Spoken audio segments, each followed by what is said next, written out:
Hello dear students, welcome to KP excellent classes. So ಈ ವಿಡಿಯೋದಲ್ಲಿ ನಾವು 7ನೇ ತರಗತಿ ಗಣಿತ ಪ್ರಕಾಶ ಭಾಗ 1 ಅದರಲ್ಲಿ ಇರುವಂತಹ ಅಧ್ಯಾಯ 4 ಅಕ್ಷರ ಸಂಖ್ಯೆಗಳ ಉಕ್ತಿಗಳು. ಈ ಒಂದು ಅಧ್ಯಾಯದಲ್ಲಿ ನಾನು ಎಲ್ಲ ಕಂಡುಹಿಡಿಯಿರಿ ಪ್ರಶ್ನೋತ್ತರಗಳನ್ನು ವಿಡಿಯೋ ಮಾಡಿ ನಮ್ಮ ಒಂದು ಯೂಟ್ಯೂಬ್ ಚಾನಲಲ್ಲಿ ಅಪ್ಲೋಡ್ ಮಾಡಿದ್ದೀನಿ. ಸೊ ಯೂಟ್ಯೂಬ್ ಚಾನಲಲ್ಲಿ ಒಂದು ವಿಡಿಯೋದಲ್ಲಿ ಕಮೆಂಟ್ ಬಂದಿತ್ತು ನನಗೆ, ಪೇಜ್ ನಂಬರ್ 103 ಮತ್ತು 104 ಎಕ್ಸ್ಪ್ಲೇನ್ ಮಾಡಿರಿ ಅಂತ ಕಮೆಂಟ್ ಮಾಡಿದ್ರಿ. ಸೊ ಅವರಿಗಾಗಿ ಈ ಒಂದು ಈ ವಿಡಿಯೋದಲ್ಲಿ ನಾನು 103 ಆ್ಯಂಡ್ 104 ಪೇಜ್ನಲ್ಲಿರ್ತಕ್ಕಂತಹ ಕ್ವಶನ್ಸನ್ನು ಹಾಗೂ ಅಲ್ಲಿ ಏನಿದೆ ಟಾಪಿಕನ್ನು ತಿಳಿಸ್ಕೊಡ್ತೀನಿ ನೋಡಿರಿ. ಸೊ ಅವರಿಗಾಗಿ ಈ ಒಂದು ವಿಡಿಯೋ ನೋಡಿರಿ. ಸೂತ್ರ ಪತ್ತೆದಾರಿ.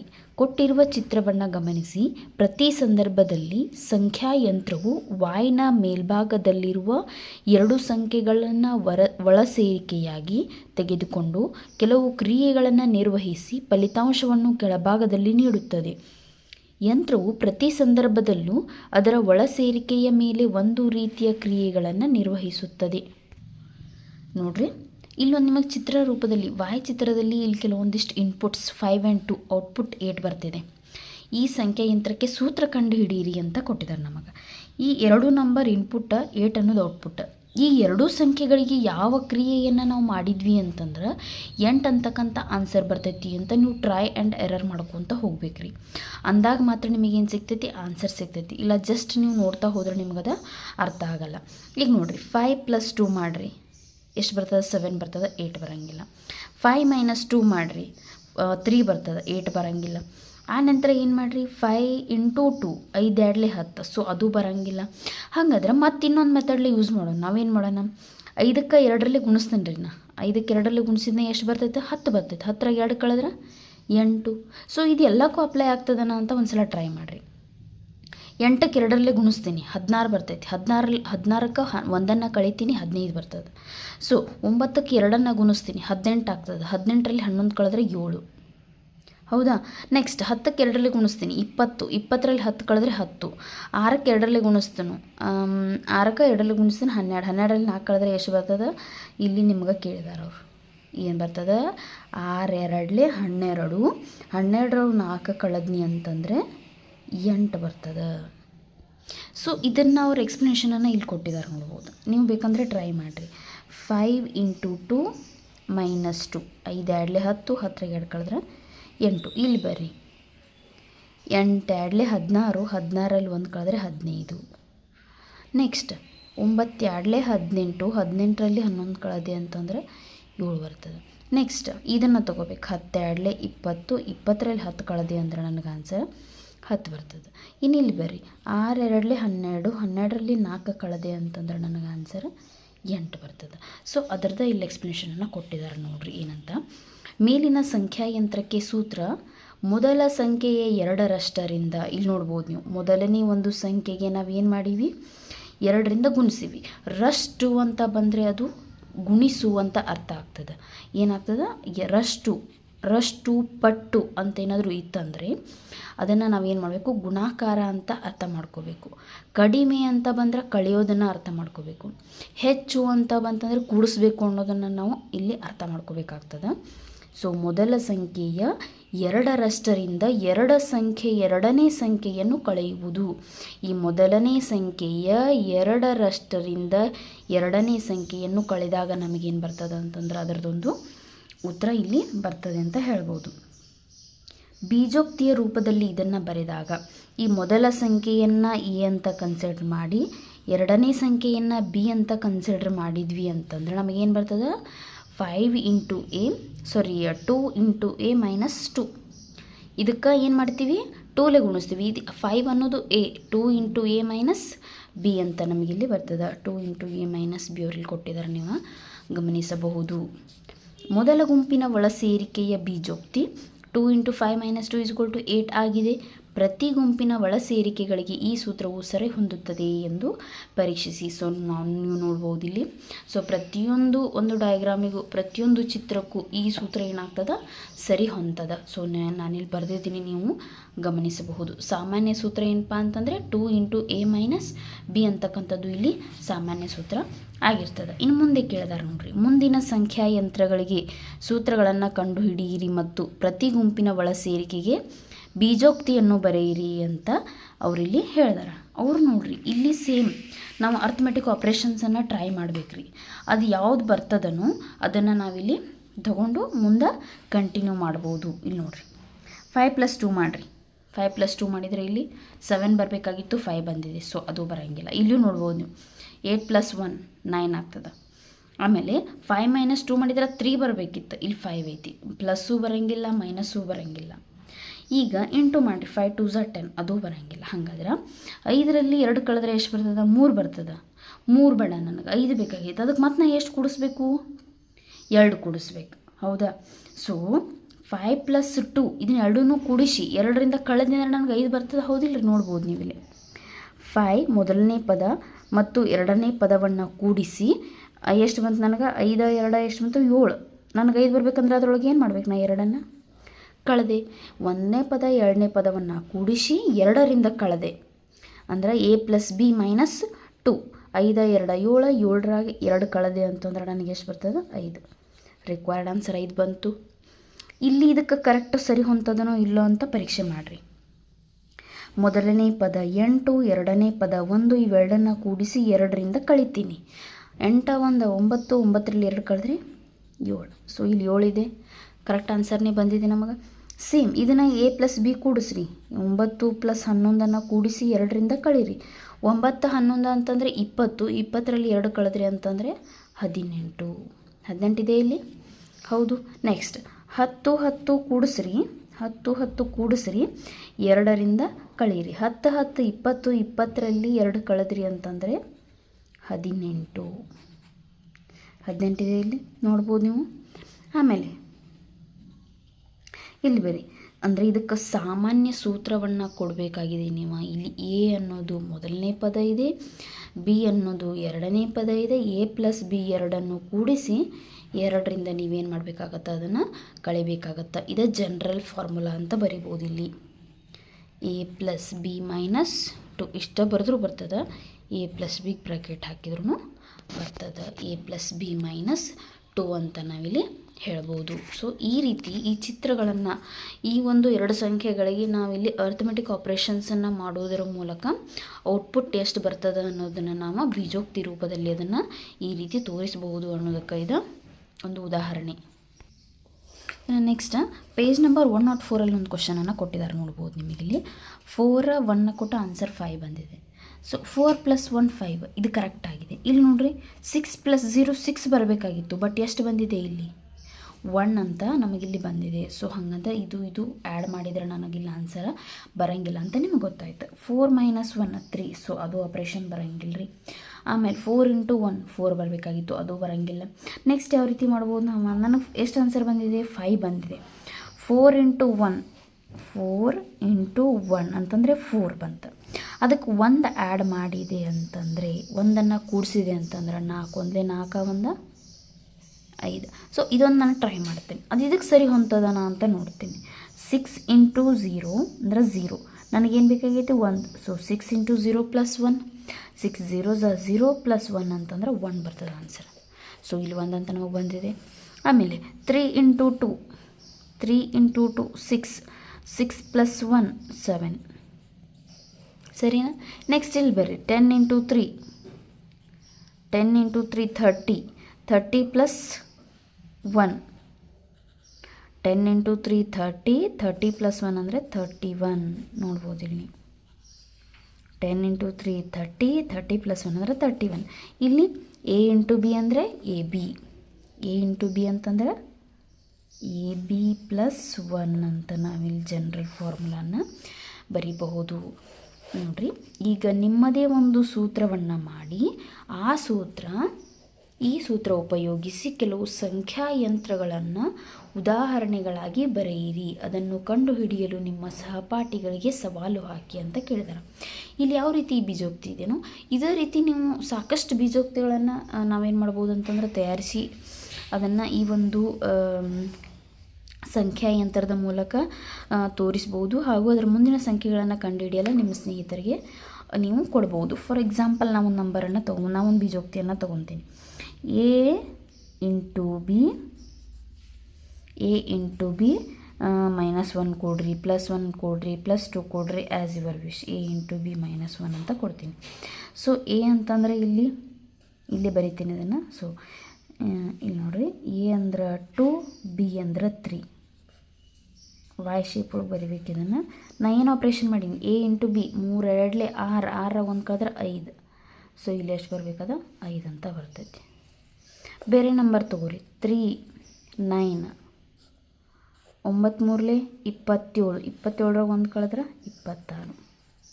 ಸೊ ಈ ರೀತಿ ನೀವು ಸಂಖ್ಯಾಯಂತ್ರಗಳನ್ನು ರಚನೆ ಮಾಡಿ ನಿಮ್ಮ ಸ್ನೇಹಿತರಿಗೆ ಇದೇ ಥರ ಮುಂದೆ ಕಂಟಿನ್ಯೂ ಮಾಡಲಿಕ್ಕೆ ಸಹ ನೀವು ಹೇಳಬಹುದು. ಸೊ ಶಿಕ್ಷಕರಿಗೆ ಸೂಚನೆ, ಸಮಸ್ಯೆಗಳನ್ನು ಬಿಡಿಸುವುದು ಮಾತ್ರವಲ್ಲದೆ ಹೊಸ ಪ್ರಶ್ನೆಗಳನ್ನು ರಚಿಸುವುದು ಸಹ ಕಲಿಕೆ ಮತ್ತು ಗಣಿತದ ಭಾಗವೇ ಆಗಿದೆ.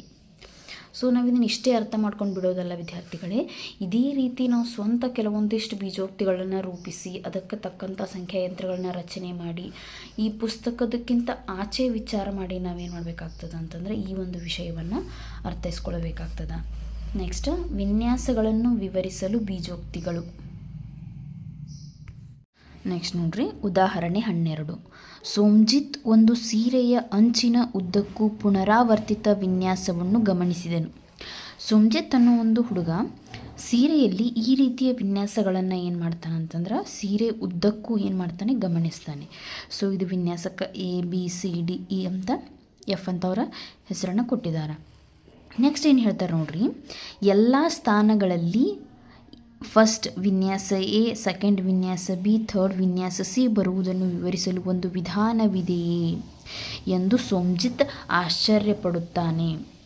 ಸೊ ಕ್ವಶನ್ನ, ಎನ್ನನೇ ಬಾರಿಗೆ ವಿನ್ಯಾಸ ಸಿ ಎಲ್ಲಿ ಕಾಣಿಸಿಕೊಳ್ಳುತ್ತದೆ, ಎನ್ನನೇ ಬಾರಿಗೆ ವಿನ್ಯಾಸ ಸಿ ಎಲ್ಲಿ ಕಾಣಿಸಿಕೊಳ್ಳುತ್ತದೆ ಅಂತ ಕೇಳಿದಾರೆ. ಇಲ್ಲಿ ನೋಡ್ಬೋದು ವಿನ್ಯಾಸ ಸಿ ನೋಡ್ರಿ, ಇದು first place, second, third, 4, 5, 6 every 3 numbers ಇಲ್ಲಿ ನೋಡ್ರಿ ನೀವು 1 2 3 ಮತ್ತು 1 2 3 ಈ ರೀತಿ ಮೂರನೇ ಸ್ಥಾನಕ್ಕೆ ಅದೇನು ಮಾಡಾಕತ್ತೈತೆ ಅಂತಂದ್ರೆ ಅಪಿಯರ್ ಆಗ್ತಾ ಇದೆ. ಯಾವುದು ವಿನ್ಯಾಸ ಸಿ ಇದ್ದಿದ್ದು ಮೂರನೇ ಸ್ಥಾನಕ್ಕೆ ಅದು ಕಾಣಿಸ್ತಾ ಇದೆ. 1 2 3 4 5 6 7 8 9ಕ್ಕೆ ನೆಕ್ಸ್ಟ್ ಅಪಿಯರ್ ಆಗ್ತದೆ. ಅದು ಯಾವುದು ಸಿ ಇದ್ದಿದ್ದು. ಸೊ ಪ್ರತಿ 3ರ ಗುಣಕದಲ್ಲಿ ವಿನ್ಯಾಸ ಸಿ ಕಾಣಿಸಿಕೊಳ್ಳುತ್ತದೆ. 3ರ ಗುಣಕ, 3 ಅನ್ನೋದು 3ರ ಗುಣಕ, 6 ಅನ್ನೋದು 3ರ ಗುಣಕ, ನೆಕ್ಸ್ಟ್ 9 ಅನ್ನೋದು 3ರ ಗುಣಕ, 12 3ರ ಗುಣಕ. ಸೊ ಈ ರೀತಿ ಈ ವಿನ್ಯಾಸ ಸಿ ಇದ್ದಿದ್ದಂಥದ್ದು ಎಲ್ಲಿ ಕಾಣಿಸ್ತಾ ಇದೆ, 3ರ ಗುಣಕಗಳ ಸ್ಥಾನಗಳಲ್ಲಿ ಕಾಣಿಸಿಕೊಳ್ಳುವುದರಿಂದ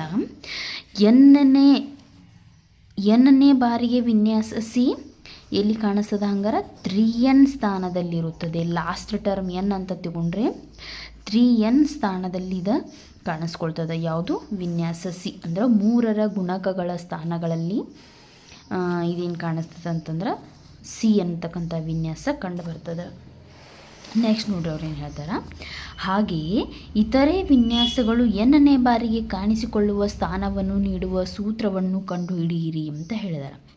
ಇಲ್ಲಿ ನೋಡ್ಬೋದು ನೀವು, ಇದು 3n ಸ್ಥಾನ, ಇದ್ರ ಹಿಂದಿನ ಸ್ಥಾನ ಯಾವುದಾಗಿರ್ತೈತೆ ಬಿ ಆಗಿರ್ತೈತಿ, ಅದ್ರ ಹಿಂದಿಂದ ಯಾವುದಾಗಿರ್ತೈತಿ ಎ ಆಗಿರ್ತೈತಿ. ಇದು 3n ಅಂದ್ರೆ ಇದು ಹಿಂದೆ ಒಂದು ಮೈನಸ್ ಮಾಡಬೇಕು. ಇದು ಏನು ಕಾಣಿಸ್ತದೆ 3n -1. ಇದು ಆಲ್ರೆಡಿ 3n ಪ್ಲೇಸಲ್ಲಿ ಕಾಣಿಸ್ತಾ ಇದೆ. ಇದು ಹಿಂದಿಂದ ಅಂದ್ರೆ 3n -1. ಇದು ಅದ್ರ ಹಿಂದಿಂದ, ಇದ್ರದ್ದು 2 ಹಿಂದಿಂದ ಅಂದ್ರೆ ಇದಕ್ಕಿಂತ 2 ಕಡಿಮೆ ಸ್ಥಾನಕ್ಕೆ ಎ ಅನ್ನೋ ವಿನ್ಯಾಸ ಕಾಣಿಸ್ತದೆ. ಅಂದ್ರೆ 3n -2 ಪ್ಲೇಸಲ್ಲಿ ವಿನ್ಯಾಸ ಎ ಕಂಡು ಬರ್ತದೆ. ವಿನ್ಯಾಸ ಬಿ ಎಲ್ಲಿ ಕಂಡು ಬರ್ತದೆ 3n -1, ವಿನ್ಯಾಸ ಎ 3n -2 ಸ್ಥಾನಗಳಲ್ಲಿ ಈ ಒಂದು ವಿನ್ಯಾಸಗಳು ನಮಗೆ ಕಂಡು ಬರ್ತಾ ಇದ್ದಾವೆ. ಸೊ ಅದನ್ನೇ ಹೇಳ್ತಾರೆ ನೋಡ್ರಿ ಅವರ, ಎನ್ನನೇ ಬಾರಿಗೆ ವಿನ್ಯಾಸ ಬಿ ಕಾಣಿಸಿಕೊಳ್ಳುವ ಸ್ಥಾನಗಳು 2, 5, 8, 11, 14 ಮತ್ತು ಹೀಗೆಯೇ ಮುಂದುವರಿಯುತ್ತದೆ. ಇಲ್ಲಿ ನೋಡ್ಬೋದು ನೀವು, ಈ ಪಿ ವಿನ್ಯಾಸ 2 ಹತ್ರ ಕಾಣಿಸ್ತಾ ಇದೆ, 2ನೇ ಸ್ಥಾನದಲ್ಲಿ ಕಾಣಿಸ್ತಾ ಇದೆ. ನೆಕ್ಸ್ಟ್ 2 ಆದ ತಕ್ಷಣ 5ನೇ ಸ್ಥಾನದಲ್ಲಿ ಕಾಣಿಸ್ತಾ ಇದೆ. ಅಂದ್ರೆ 1 2 3 ಸೇಮ್ ಬಿಟ್ಟುಕೊಂಡು 5ನೇ ಸ್ಥಾನದಲ್ಲಿ ಕಾಣಿಸ್ತಾ ಇದೆ. ಅಂದ್ರೆ 3n, ಅಂದ್ರೆ ಇಲ್ಲಿ 3n, ಇಲ್ಲಿ 3, ಇದು 3n 3n ಅಂದ್ರೆ 3ರ ಗುಣಕಗಳ ಸ್ಥಾನಗಳಲ್ಲಿ ಕಂಡು ಬರ್ತಾ ಇದೆ. ಅದ್ರ ಹಿಂದಿನ ನಂತರ ಇಲ್ಲಿ 2 ಐತಿ, ನೆಕ್ಸ್ಟ್ 5 ಬರ್ತೈತಿ, ನೆಕ್ಸ್ಟ್ 8. ಸೊ ಈ ರೀತಿ ಅದು ಕಾಣಿಸ್ತಾ ಇದೆ. ನೆಕ್ಸ್ಟ್ 11 ಅಂದ್ರೆ 3ರ ಗುಣಕಗಳ ಹಿಂದಿನ ಸಂಖ್ಯೆಗಳು. 3ರ ಗುಣಕಗಳಂದ್ರೆ ನಿಮ್ಗೆ ಗೊತ್ತದ 3 6 9 12 15 ಇವು 3ರ ಗುಣಕಗಳಂತ ಕರಿತೀವಿ. ಇದ್ರ ಹಿಂದಿನ ಸ್ಥಾನಗಳಲ್ಲಿ ಬಿ ವಿನ್ಯಾಸ ಕಂಡು ಬರ್ತದೆ. ಇದ್ರ ಹಿಂದಿನ ಅಂದ್ರೆ 2, ಇದ್ರ ಹಿಂದೆ 5, ಇದ್ರ ಹಿಂದಂದ್ರೆ 8, ಇದ್ರ ಹಿಂದಂದ್ರೆ 11, ಇದ್ರ ಹಿಂದಂದ್ರೆ 14. ಸೊ ಈ ಒಂದು ಸ್ಥಾನಗಳಲ್ಲಿ ವಿನ್ಯಾಸ ಬಿ ಕಾಣಿಸ್ಕೊಳ್ತದೆ. ಅದಕ್ಕೆ ನಾವು ಏನು ಜನರಲ್ ಏನಂತ ಕರಿತೀವಿ ಅಂತಂದರೆ 3n-1. ಇನ್ ಜನರಲ್ ಆಗಿ 3n-1 ಸ್ಥಾನಗಳಲ್ಲಿ ವಿನ್ಯಾಸ ಬಿ ನಮಗೆ ಏನು ಮಾಡ್ತದೆ ಅಂತಂತಂದ್ರೆ ಕಾಣಿಸ್ಕೊಳ್ತದೆ. ಹಾಗೆ ಎ ಕೇಳಿದಾರೆ ಅವರು. ಇದ್ರ ಹಿಂದೆ 2 ಹಿಂದೆ 1, 5 ಹಿಂದೆ 4, ಇದ್ರ ಹಿಂದೆ ಅಂತಂದ್ರೆ 7, ಇದ್ರ ಹಿಂದೆ ಅಂತಂದ್ರೆ 10, ಇದ್ರ ಹಿಂದೆ ಅಂತಂದ್ರೆ 13. ಸೊ ಇದಕ್ಕೆ 2 ಮೈನಸ್ ಮಾಡಿದರೆ ಇದು ಬರ್ತದೆ, ಇದಕ್ಕೆ 2 ಮೈನಸ್ ಮಾಡಿದರೆ ಇದು ಬರ್ತದೆ. ಸೊ ಇದಕ್ಕೆ 2 ಮೈನಸ್ ಮಾಡಿದರೆ ಇದು ಬರ್ತದೆ, ಇದಕ್ಕೆ 2 ಮೈನಸ್ ಮಾಡಿದ್ರೆ 12ಕ್ಕೆ 2 ಮೈನಸ್ ಮಾಡಿದ್ರೆ 10, 15ಕ್ಕೆ 2 ಮೈನಸ್ 3. ಹಂಗಂದ್ರೆ ಇದು 3n ಅದಾವು ಪೊಸಿಷನ್. ಎದ್ರದ್ದು ವಿನ್ಯಾಸ ಸೀದಾ 3n ಪೊಸಿಷನ್ ಅಂತ. ಅದಕ್ಕೆ 2 ಮೈನಸ್ ಮಾಡಿದರೆ ಏನು ಬರ್ತದೆ 3n-2. 1 ಮೈನಸ್ ಮಾಡಿದ್ರೆ 3n-1. ಇದು ಸಿದ ವಿನ್ಯಾಸ, ಇದು ಬಿದ ವಿನ್ಯಾಸ, ಇದು ಎದ ವಿನ್ಯಾಸ. ನಿಮಗಿಲ್ಲ ನೋಡ್ಬೋದು. ಸೊ ಅವ್ರು ಕೊಟ್ಟಿದ್ದಾರೆ ನಿಮ್ಗೆ 3n-2 ಆಗಿದೆ. ಒಂದು ಸಂಖ್ಯೆಯ ಸ್ಥಾನವನ್ನು ಕೊಟ್ಟಾಗ ಅಲ್ಲಿ ಕಾಣಿಸಿಕೊಳ್ಳುವ ವಿನ್ಯಾಸವನ್ನು ಕಂಡುಹಿಡಿಯಬಹುದೇ? ಹೌದು. ಈಗ ಅವ್ರ ಪೊಸಿಷನನ್ನು ಕೊಟ್ಟಿದ್ದಾರೆ. ಇಲ್ಲಿ ಯಾವ ವಿನ್ಯಾಸ ಐತಿ? ಏನು ಎ ಐತು, ಬಿ ಐತು, ಸಿ ಐತು, ಕಂಡುಹಿಡೀರಿ ಅಂತ ಕೇಳಿದ್ದಾರೆ. ನಿಮಗೆ ಗೊತ್ತಾಯ್ತು 3ರ ಗುಣಕ ಆಗಿತ್ತಂದ್ರೆ ಅದು ಯಾವುದು? ಸಿ ಆಗಿರ್ತದೆ. 3ರ ಗುಣಕಕ್ಕಿಂತ 1 ಕಡಿಮೆ ಇತ್ತಂತಂದರೆ, ಅಂದ್ರೆ ಶೇಷ 1 ಉಳಿತಂತಂದರೆ ಅದೇನಾಗ್ತದೆ? ಅದು ನೋಡ್ಕೊತ ಹೋಗ್ಬೇಕು ನೀವು. ಸೊ 3ರ ಗುಣಕ ಆಗಿರಬೇಕು, ಇಲ್ಲ ಅದಕ್ಕಿಂತ 1 ಸಂಖ್ಯೆ ಕಡಿಮೆ ಇರಬೇಕು, ಇಲ್ಲ ಅದಕ್ಕಿಂತ 2 ಸಂಖ್ಯೆ ಕಡಿಮೆ ಇರಬೇಕು. ಸೊ ಅಂದಾಗ ಮಾತ್ರ ನಿಮಗೆ ಏನಾಗಿ ಗೊತ್ತಾಗ್ತದೆ ಇದು 3 ವಿನ್ಯಾಸ ಎ ಐತೋ, ಬಿ ಐತೋ, ಸಿ ಐತೋ ಅನ್ನೋದು ನಿಮಗೆ ಇಲ್ಲಿ ಕಂಡು ಬರ್ತದೆ. ಇಲ್ಲಿ ನೋಡ್ಬೋದು ನೀವು 122ಅನ್ನು 3ರಿಂದ ಗುಣಿಸ್ಬೇಕು. 3ರ ಗುಣಕ ಆಗೈತೋ ಇಲ್ಲೋ ಚೆಕ್ ಮಾಡಬೇಕು. ಅದು 3ರ ಗುಣಕ ಆಗಿದ್ರೆ ಸಿ ಆಗ್ತದೆ. 3ರ ಗುಣಕಕ್ಕಿಂತ 1 ಕಡಿಮೆ ಆದ್ರೆ ಬಿ, 2 ಕಡಿಮೆ ಆದ್ರೆ ಎ. 122 ನೋಡ್ರಿ, 122. ಇದನ್ನು 3ರಿಂದ ಡಿವೈಡ್ ಮಾಡಿರಿ. 3 4 12, 2 ಉಳಿತು. 2 ಅನ್ನೋದು 3 ಬಗೆಗಿಲ್ಲ, 0 ಕೊಟ್ಟೆ. ಸೊ ಎಷ್ಟು? 3 40 120 ಉಳಿತೆಷ್ಟು? ಶೇಷ 2 ಉಳಿತು. ಶೇಷ 2 ಉಳಿದಿದೆ ಅಂತಂದರೆ ಮುಂದಿನ 3ರ ಗುಣಕ 122ಕ್ಕೆ 1 ಕೂಡಿಸಿದೆ ಅಂತಂದ್ರೆ ನನಗೇನು ಬರ್ತದೆ? 123 ಬರ್ತದೆ. Which is divided by 3. 3ರಿಂದ ವಿಚ್ ಈಸ್ ಡಿವಿಸಿಬಲ್ ಬೈ 3. 123 3ರಿಂದ ಭಾಗಿಸಲ್ಪಡ್ತದೆ ಕಂಪ್ಲೀಟ್. ಹೆಂಗಂದು ನೋಡ್ರಿ, 3 4 12, 3 1 3, 3 4 12, 3 1 3, 41 123. ಅದು 123 ಅನ್ನೋದು 3ರ ಗುಣಕ ಐತೆ, ಅದಕ್ಕಿಂತ 1 ಕಡಿಮೆ ಐತಿ 122 ಅನ್ನೋದು. ಹಾಗಾದ್ರೆ 3n-1 ಪೊಸಿಷನಲ್ಲಿ 3n-1 ಪೊಸಿಷನ್ ಇತ್ತಂದರೆ ಅದು ಯಾವುದು ಒಂದು ವಿನ್ಯಾಸ ಆಗಿರ್ತದೆ? ವಿನ್ಯಾಸ ಯಾವುದಾಗಿರ್ತದೆ? ಅದು ಬಿ ಆಗಿರುತ್ತದೆ. ಏನಾಗಿರ್ತದೆ? 1 ಕಡಿಮೆ ಇದ್ದರೆ ವಿನ್ಯಾಸ ಬಿ ಆಗಿರುತ್ತದೆ ಅಂತ ನಿಮ್ಗೆ ಗೊತ್ತಾಯಿತು. ವಿನ್ಯಾಸ ಬಿ ವಿನ್ಯಾಸ ಆಗಿರ್ತದೆ. ಹೆಂಗಂದ್ರೆ ಅದನ್ನು 3ರಿಂದ ಭಾಗಿಸ್ಬೇಕ್ರಿ. ಶೇಷ ಎಷ್ಟು ಉಳಿತು ಅನ್ನೋದ್ರ ಮೇಲೆ ಮುಂದಿನ ಗುಣಕವನ್ನು 3ರ ಗುಣಕವನ್ನು ನೋಡಿ 1 ಸ್ಥಾನ ಹಿಂದಿದೆನೋ 2 ಸ್ಥಾನ ಹಿಂದಿದೆನೋ ಅನ್ನೋದನ್ನು ನೋಡಿಕೊಂಡು ಯಾವ ವಿನ್ಯಾಸ ಬರ್ತದೆ ಅಂತ ನಾವಿಲ್ಲಿ ಲೆಕ್ಕ ಹಾಕಬೇಕಾಗ್ತದೆ. ಸೊ ವಿನ್ಯಾಸ ಬಿ. ಮುಂದಿನ ಕ್ವಶನ್ಸನ್ನು ನೋಡಿದ್ರಿ ಅಂದ್ರೆ ನಿಮ್ಗೆ ಕ್ಲಿಯರ್ ಆಗ್ತದೆ ನೋಡ್ರಿ. ಇದಕ್ಕಾಗಿ ಸ್ಥಾನದ ಸಂಖ್ಯೆಯನ್ನು 3ರಿಂದ ಭಾಗಿಸಿದಾಗ ಬರುವ ಶೇಷವನ್ನು ಉಪಯೋಗಿಸಬಹುದೇ? ಮುಂದಿನ ಕೋಷ್ಟಕವನ್ನು ಗಮನಿಸಿ. 99 ಅನ್ನುವಂಥ ಒಂದು ಪ್ರಶ್ನೆಯನ್ನು ಕೊಟ್ಟಾರ. ಯಾವ ವಿನ್ಯಾಸ ಬರ್ತಿದೆ ಅಂತ ಹೇಳ್ಯಾರ. 99 which is completely divisible by 3. ಶೇಷ ಏನೂ ಉಳಂಗಿಲ್ಲ. 99ಅನ್ನು 3ರಿಂದ ಭಾಗಿಸಿದ್ನಿ ಅಂತಂದ್ರೆ ನಾನು 33 ಬರ್ತದೆ. ಹಾಗಾದ್ರೆ 93 ಇದು ಏನಾಗೈತಿ? 3ರ ಗುಣಕ ಆಗೈತಿ. ಇದು 3ರ ಗುಣಕ. 3ರ ಗುಣಕಗಳಲ್ಲಿ ಕಂಡು ಬರ್ತಕ್ಕಂತಹ ವಿನ್ಯಾಸ ಯಾವುದು? ವಿನ್ಯಾಸ ಸಿ. ಸೊ ನಿಮಗೆ ಗೊತ್ತಾಯ್ತಿದ್ದು 3ರಿಂದ ಭಾಗಿಸಿದಾಗ. ಇನ್ನು 122 ಅಂತೂ ನಾನು ಆಲ್ರೆಡಿ ಹೇಳಿದ್ದೀನಿ. 122 40ರಿಂದ ಭಾಗಿಸಿದಾಗ ಶೇಷ 2 ಉಳಾತೈತಿ. ಇದಕ್ಕೆ 1 ಕೂಡಿಸಿದ್ನಿ ಅಂತಂದ್ರೆ ನನಗೆ ಮುಂದಿನ 123 ನಂಬರ್ ಬರ್ತೈತಿ. ಸೊ ಈ 123 ನಂಬರ್ ಏನು ಮಾಡ್ತೈತೆ ಅಂದ್ರೆ 3ರಿಂದ ಭಾಗ ಹೋಗತ್ತೆ. ಹಂಗಂದ್ರೆ ಶೇಷ ಇಲ್ಲಿ ಇದ್ರ ಹಿಂದಿನ ಸಂಖ್ಯೆ 172 ಐತಿ ಅಂದ್ರೆ -1. 3n ಅಂದ್ರೆ 123, -1 ಅಂದ್ರೆ 122. ಸೊ 123 ಒಳಗೆ 1 ಕಳೆದ್ನಿ ಅಂದ್ರೆ 122 ಬರ್ತೈತೆ. ಸೊ ಅಂದರೆ ಇಲ್ಲಿ ಯಾವ್ದು ವಿನ್ಯಾಸ ಬರ್ತೈತಿ, ಇಲ್ಲಿ ಇದು ಯಾವ್ದು ರೀತಿ ಐತಿ, 3n - 1 ಐತಿ. ಇಲ್ಲಿ ವಿನ್ಯಾಸ ಬಿ ಬರ್ತದೆ, ವಿನ್ಯಾಸ ಬಿ ಅಂತಕ್ಕಂಥದ್ದು ಬರ್ತದೆ. ಇನ್ನು 148ಅನ್ನು ಡಿವೈಡ್ ಮಾಡಿದ್ನಿ ಅಂದ್ರೆ 49 ಬರ್ತೈತಿ. 148 ಡಿವೈಡ್ ಮಾಡಿದರೆ 49. ಶೇಷ ಎಷ್ಟು ಉಳಿತು, 1 ಉಳಿತು. ಶೇಷ 1 ಉಳಿತು ಅಂತಂದರೆ ಮುಂದಿನ ಒಂದು 148ನ್ನು 148ಕ್ಕೆ ಶೇಷ 1 ಉಳಿಯಾಕತ್ತೈತೆ ಅಂತಂದ್ರೆ ಇದಕ್ಕೆ ಎಷ್ಟು ಕೂಡಿಸ್ಬೇಕು ನಾವು, 2 ಕೂಡಿಸಿದ್ನಿ ಅಂತಂದ್ರೆ ನನಗೇನು ಬರ್ತದೆ, 150 ಬರ್ತದೆ. ಇದಕ್ಕೆ ಎಷ್ಟು ಕೂಡಿಸಿದ್ನಿ ಅಂದ್ರೆ 2 ಕೂಡಿಸಿದ್ರೆ 150 ಬರ್ತೈತಿ. ಇದು ಕಂಪ್ಲೀಟ್ಲಿ ಏನಾಗ್ತೈತಿ, 3ರಿಂದ ಭಾಗ ಹೋಗ್ತೈತಿ. 3 5 15 0 0. ಇದು 3ರಿಂದ ಕಂಪ್ಲೀಟಾಗಿ ಭಾಗ ಹೋಗ್ತೈತಿ. ಹಂಗಾರೆ 150ಕ್ಕೆ ಎಷ್ಟು ಕಳೆದ್ನಿ ಅಂದ್ರೆ ನನಗೆ 148 ಬರ್ತೈತಿ. 2 ಕಳೆದ್ನಿ ನಾ 150ಕ್ಕೆ 2 ಕಳೆದ್ನಿ ಅಂದ್ರೆ 148 ಬರ್ತೈತಿ. ಸೊ 2 ಕಳೆಯೋದಂದ್ರೆ ಇದರ ಅರ್ಥ ಏನು, 3n - 2 ಪೊಸಿಷನ್ ಅಂತ ಅರ್ಥ. 3n - 2 ಪೊಸಿಷನ್ ಅಂದರೆ ಯಾವುದೊಂದು ವಿನ್ಯಾಸ ಬರ್ತದೆ, ವಿನ್ಯಾಸ ಎ ಬರ್ತದೆ. ಸೊ ಈ ರೀತಿ ನೀವು ಅದನ್ನು 3ರಿಂದ ಭಾಗಿಸುವುದರ ಮೂಲಕ 0 ಶೇಷ ಬಂತು ಅಂದ್ರೆ ಸಿ ವಿನ್ಯಾಸ, 3ರಿಂದ 0 ಶೇಷ ಬಂತು ಅಂತಂದ್ರೆ ಸಿ ವಿನ್ಯಾಸ, 2 ಶೇಷ ಬಂತು ಅಂತಂದರೆ 1 ಸ್ಥಾನ ಅಷ್ಟೇ ನಾವೇನು ಮಾಡಬೇಕಾಗ್ತದೆ, ಹಿಂದಕ್ಕೆ ಹೋಗ್ಬೇಕಾಗ್ತದೆ. ಮುಂದೆ ಹೋದ್ನಿ ಅಂತಂದ್ರೆ ನನಗೆ 3ರ ಗುಣಕ ಬರ್ತೈತಿ. 1 ಸ್ಥಾನ ಹಿಂದೆ ಬಂತಂದ್ರೆ ಅದಕ್ಕೆ ವಿನ್ಯಾಸ ಬಿ ಬರ್ತೈತಿ. ಸೊ 122 123 3ರ ಗುಣಕ, ಅದಕ್ಕಿಂತ 1 ಅಷ್ಟೇ ಕಡಿಮೆ ಐತಿ. ಸೊ 3n - 1 ಅಂದ್ರೆ ವಿನ್ಯಾಸ ಬಿ ಬರ್ತದೆ. 148ಕ್ಕೆ 2 ಕೂಡಿಸಿದ್ನಿ ಅಂದ್ರೆ 150 ಬರ್ತೈತಿ. ಇದು 3ರಿಂದ ಕಂಪ್ಲೀಟ್ ಭಾಗ ಹೋಗುತ್ತೆ, 3n ಪೊಸಿಷನ್ ಬರ್ತೈತಿ. ಸೊ 150ಕ್ಕೆ 2 ಕಳೆದ್ನಿ ಅಂದ್ರೆ 148, 2 3n - 2 ಅಂತಂದರೆ ವಿನ್ಯಾಸ ಎ ಬರ್ತದೆ. ಸೊ ಇದನ್ನು ಸ್ವಲ್ಪ ಸರಿಯಾಗಿ ಅರ್ಥ ಮಾಡಿಕೊಂಡು ಈ ರೀತಿಯ ಕ್ವಶನ್ಸನ್ನು ಬಿಡಿಸ್ಲಿಕ್ಕೆ ಟ್ರೈ ಮಾಡಿರಿ. ಸೊ ಕೇಳ್ಕೊಂಡಿದ್ರಿ 103 ಆ್ಯಂಡ್ 104 ಸಾಲ್ವ್ ಮಾಡಿರಿ ಅಂತ. ಸೊ 103, 104 ಆ್ಯಂಡ್ 105 ಆಲ್ಸೋ ಕಂಪ್ಲೀಟ್ ಆಗಿದೆ. ಸೊ ಯಾರಿಗಾದರೂ ಬೇಕಿದ್ದರೆ ವಿಡಿಯೋನ ಇದನ್ನು ನೋಡ್ಕೋಬೋದು. ಸೊ ಮುಂದಿನ ವಿಡಿಯೋನ ನೆಕ್ಸ್ಟ್ ಮಾಡ್ತೀನಿ. ಸೊ ಈ ಚಾಪ್ಟರ್ ರಿಲೇಟೆಡ್ ಎಲ್ಲ ಕ್ವಶನ್ಸ ಕಂಡುಹಿಡಿಯಿರಿ. ಕ್ವಶನ್ಸನ್ನು ನಾನು ಆಲ್ರೆಡಿ ಸಾಲ್ವ್ ಮಾಡಿ ನಮ್ಮ ಒಂದು ಯೂಟ್ಯೂಬ್ ಚಾನಲಲ್ಲಿ ಅಪ್ಲೋಡ್ ಮಾಡೀನಿ. ಸೊ ಮತ್ತು ನಿಮಗೆ ಯಾವುದಾದ್ರೂ ಪೇಜಸ್ ಡೌಟ್ಸ್ ಇತ್ತು ಅಂತಂದರೆ ಕಮೆಂಟ್ಸ್ ಮಾಡಿರಿ. ನಾನು ಅದನ್ನು ಆ ಪೇಜನ್ನು ನಿಮಗಾಗಿ ಏನು ಮಾಡ್ತೀನಿ, ವಿಡಿಯೋ ಮಾಡಿ ಹಾಕ್ತೀನಿ. Thank you.